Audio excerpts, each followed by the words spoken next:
Fala galera, eu sou Larissa Rezende, sejam muito bem-vindos à Dimensão Cultural, o lugar no universo onde filmes, séries, livros e games se encontram. E hoje nós vamos embarcar por uma aventura no universo de The Witcher. A minissérie The Witcher: A Origem já chegou na Netflix e dividiu a opinião dos fãs. A galera que acompanha esse universo desde os livros e dos games não curtiu muito essa produção. Na verdade, essa galera já não tá curtindo a série original por conta das alterações que estavam existindo, então não acharam A Origem também uma boa adaptação. Já a galera que acompanha o universo de Geralt of Rivia somente pela série, até que curtiu, acha legal e até bem explicada as coisas que aconteceram. Então vai ser sobre isso mesmo que a gente vai falar hoje, até porque eu não tenho tanto contato assim com o universo dos livros e dos games ainda, né? Quem sabe mais pra frente eu consiga ler os livros e tal, mas eu vou falar do ponto de vista de uma pessoa que conhece esse universo somente pelas séries. E a gente vai mostrar, né? A gente vai ver hoje como The Witcher: A Origem vai explicar a criação do primeiro bruxo, a conjunção das esferas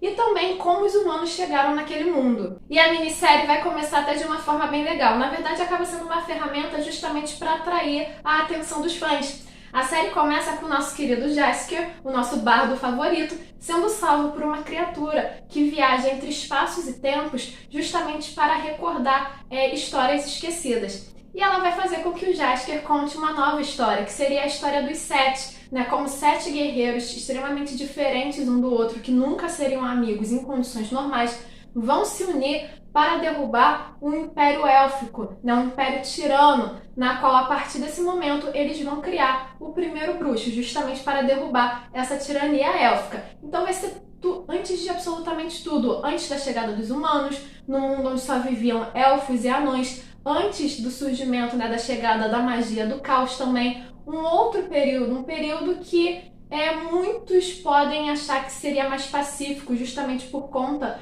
da falta de conflito entre espécies. O problema é que não, porque por muitos anos os elfos também viveram em guerra, né? Até um certo momento que eles teriam decidido assinar a paz. O problema é que esse império surge. E essa série vai justamente explicar certas questões que ficam em abertos em relação à série original. Em The Witcher, as coisas já estão acontecendo, muitas coisas já aconteceram. Então a série tem a premissa de que você já vai começar a assistir a sua história tendo um pouco de noção do que estava acontecendo ali.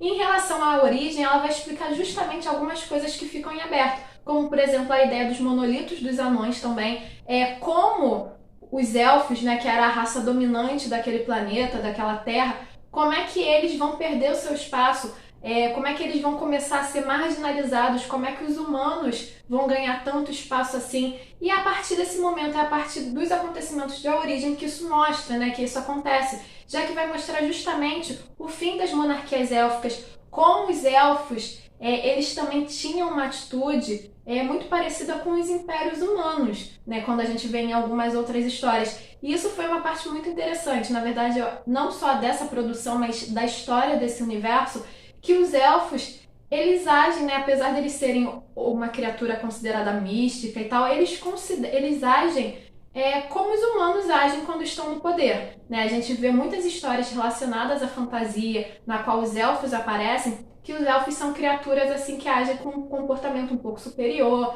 ligados à natureza. E aqui não. A gente vai ver os elfos divididos em vários reinos que vivem guerreando.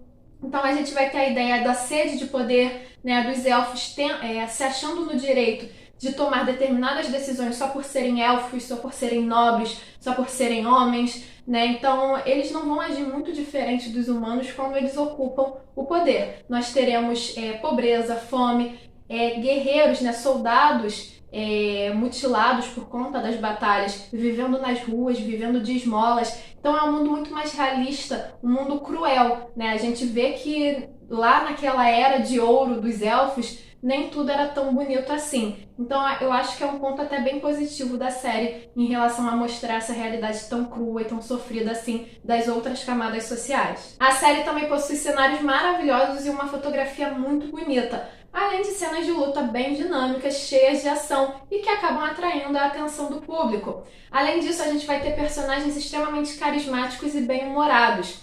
É até meio clichê a ideia de que personagens extremamente diferentes uns dos outros, que nunca seriam amigos em tempos civilizados, que na verdade até se matariam, serem amigos, se unirem nesse momento para derrotar um grande mal. É até meio clichê, mas é um clichê que funciona. E levando em consideração que a gente está falando de uma história de origem, é um clichê que cabe, que encaixa nessa história. Sem falar que a personalidade desses personagens também vão colaborar para que isso ocorra de uma forma harmoniosa. Eles realmente são divertidos em um momento de tensão. Eles conseguem conquistar a simpatia do público antes de um grande momento de extrema violência, de extremo drama, né? Eles estão ali encarando a morte, mas eles encaram a morte com um certo bom humor, aceitando aquilo. É claro que a série não é perfeita e vai ter algumas falhas, até mesmo para quem só viu a série original e não acompanhou os livros, como por exemplo a criação do primeiro bruxo, que vai deixar um certo ponto de interrogação no público, né? Geralmente esse processo de criar os bruxos são feitos em crianças justamente por elas serem mais resistentes e terem mais chances de sobreviver a esse processo doloroso. Só que aqui não, né? O primeiro bruxo vai ser criado a partir de um adulto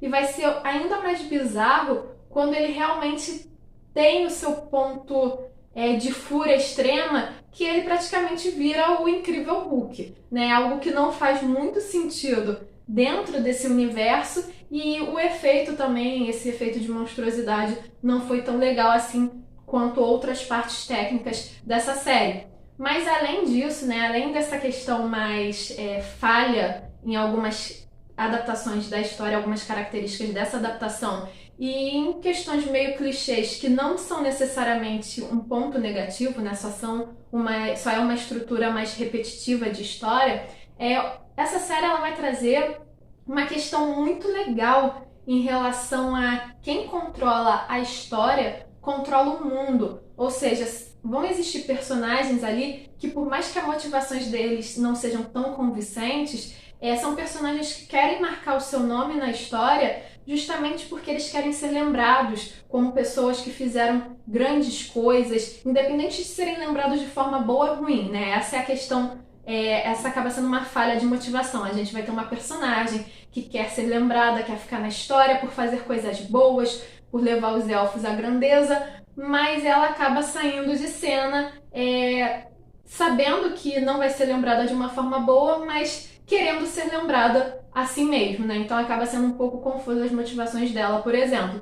Mas a questão de quem controla a história, controla o mundo, é algo muito legal. É a questão de realmente vamos descrever a história da nossa forma, vamos botar na história somente aqueles momentos que a gente quer lembrar, né? Em contraposição a isso, a gente vai ter também revoltas populares contra essa tirania e mostrar que uma, duas, três pessoas com a sua voz podem, de fato, fazer com que a população mude de ideia, fazer com que a população se revolte, pode começar rebeliões. Uma simples música já pode dar uma sensação, um sentimento de esperança para aquela população e fazer assim com que eles se revoltem contra aquela tirania. The Witcher: A Origem pode não ter sido uma série tão original assim, mas apesar dos seus infinitos clichês, foi uma boa série de origem, e os seus personagens carismáticos vão justamente colaborar com isso. Apesar da galera que acompanha esse universo nos livros e nos games não terem curtido a produção,